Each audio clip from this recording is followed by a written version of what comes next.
Welcome back to my channel. ഇന്ന് ഒരു variety watermelon mojito ആയാലോ?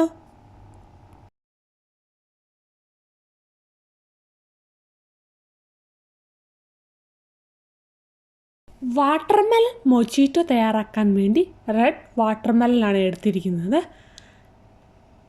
വാട്ടർമെലൺ കട്ട് ചെയ്ത് ഫ്രീസറിൽ വെച്ച് ഫ്രീസ് ചെയ്തെടുക്കാം. നമ്മൾ തയ്യാറാക്കുന്നത് ഐസിഡ് വാട്ടർമെലൺ മൊജിറ്റോ ആണ്. നന്നായിട്ട് കട്ടയാക്കി എടുത്തിട്ടുണ്ട് വാട്ടർമെലൺ. ഐസ് മെൽട്ട് ആകുന്നതിന് മുമ്പ് തന്നെ വാട്ടർമെലൺ കട്ട് ചെയ്ത് ഒരു വെജിറ്റബിൾ ഗ്രൈൻഡർ വെച്ച് ഗ്രൈൻഡ് ചെയ്തെടുക്കാം.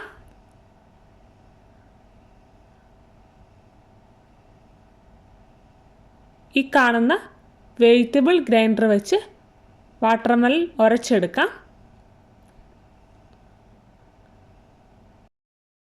വീഡിയോയിൽ കാണുന്ന പോലെ വെജിറ്റബിളൊക്കെ ഗ്രൈൻഡ് ചെയ്യുന്ന പോലെ ഗ്രൈൻഡ് ചെയ്തെടുക്കാം.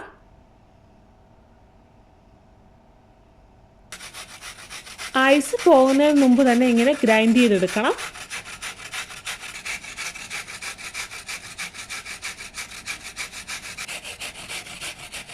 ആവശ്യാനുസരണം ഗ്രൈൻഡ് ചെയ്തെടുത്താൽ മതി. കറികളൊക്കെ തയ്യാറാക്കുമ്പോൾ ഗ്രൈൻഡ് ചെയ്തെടുക്കുന്നത് പോലെ വേണം ഗ്രൈൻഡ് ചെയ്തെടുക്കാൻ. അല്പം മെൽട്ടായി തുടങ്ങുമ്പോഴേക്കും വാട്ടർമെലണിൻ്റെ കളർ ചേഞ്ച് ആവും. ഒത്തിരി മെൽട്ടാവുന്നതിന് മുമ്പ് തന്നെ നമുക്ക് മൊജിറ്റോ തയ്യാറാക്കാം. ഇനി അടുത്തായിട്ട് വേണ്ടത് ലെമണാണ്. ലെമണോ ലൈമോ എന്ത് വേണമെങ്കിലും എടുക്കാം. ലെമൺ ഞാനിവിടെ കട്ട് ചെയ്താണ് ഇട്ട് കൊടുക്കുന്നത്.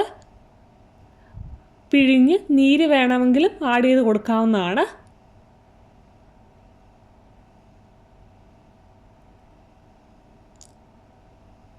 ചെറിയ സർക്കിളായിട്ട് കട്ട് ചെയ്തിട്ട് ആണ് ആഡ് ചെയ്ത് കൊടുക്കുന്നത്. ഇനി മൊജിറ്റോ തയ്യാറാക്കാൻ വേണ്ടത് 7up ആണ്. ഇനി നമുക്ക് മൊജിറ്റോ തയ്യാറാക്കിയെടുക്കാം. കട്ട് ചെയ്ത ലെമണ് ഗ്ലാസ്സിലേക്ക് ഇട്ട് കൊടുക്കുക.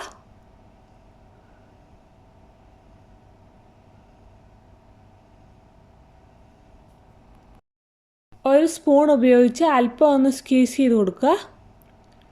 ഇനി തയ്യാറാക്കി വച്ചിരിക്കുന്ന ഐസ്ഡ് വാട്ടർമെലൺ ഗ്ലാസ്സിലേക്ക് ആഡ് ചെയ്ത് കൊടുക്കാം. വാട്ടർമെലൺ ഐസ്ഡ് ആയതുകൊണ്ട് ഐസ് ക്യൂബ്സ് പ്രത്യേകിച്ച് ആഡ് ചെയ്യേണ്ട ആവശ്യമില്ല. സ്വീറ്റ് വാട്ടർമെലൺ അല്ലെങ്കിൽ ഷുഗർ വേണമെങ്കിൽ ആഡ് ചെയ്ത് കൊടുക്കാവുന്നതാണ്. ഗ്ലാസ് ഫുള്ളായിട്ട് വാട്ടർമെലൺ ആഡ് ചെയ്ത് കൊടുക്കുക.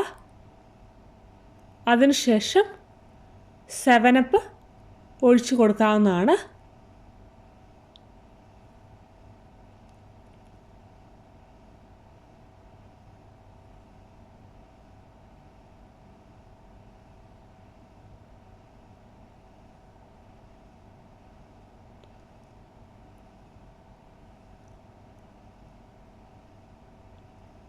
ഒരു ലൈമൂടെ സൈഡിൽ വെച്ച് ഡെക്കറേറ്റ് ചെയ്തെടുക്കാവുന്നതാണ്. വളരെ ടേസ്റ്റിയും ഈസിയുമായ വെറൈറ്റി വാട്ടർമെലൺ മൊജിറ്റോ തയ്യാറായിട്ടുണ്ട്. എല്ലാവരും ട്രൈ ചെയ്ത് നോക്കണം. വീഡിയോ ഇഷ്ടമായാൽ ലൈക്ക് ചെയ്യാനും ഷെയർ ചെയ്യാനും കമൻറ്റ് ചെയ്യാനും സബ്സ്ക്രൈബ് ചെയ്യാനും മറക്കരുത്. മറ്റൊരു വീഡിയോയുമായി കാണുന്നവരേക്കും ബൈ.